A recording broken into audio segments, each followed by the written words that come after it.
यानंतरची बातमी बांगलादेशमधली आहे। शेख हसीना यांच्या सत्ता पालटानंतर बांगलादेशमध्ये अराजकता माजलेली आहे। शेजारच्या देशात पुन्हा एकदा सत्ता पालटाची तयारी सुरू आहे आणि त्यामुळे पाकिस्तानशी जवळचे संबंध असलेल्या एका वरिष्ठ लष्करी अधिकाऱ्यावर आता पाळत ठेवण्यात आलेली आहे। या अधिकाऱ्याला नजरकैदेत ठेवलं गेलेलं आहे।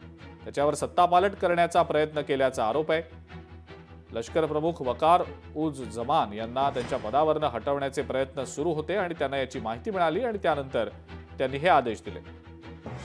क्वार्टर मास्टर जनरल म्हणजेच QMG लेफ्टनंट जनरल फैजूर रहमान यांच्यावर या कटाचा आरोप आहे।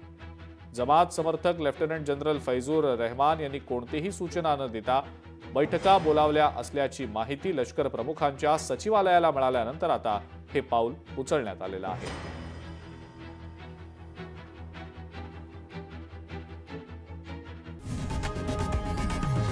लोकशाही मराठी ऐका, पहा, जागरूक रहा।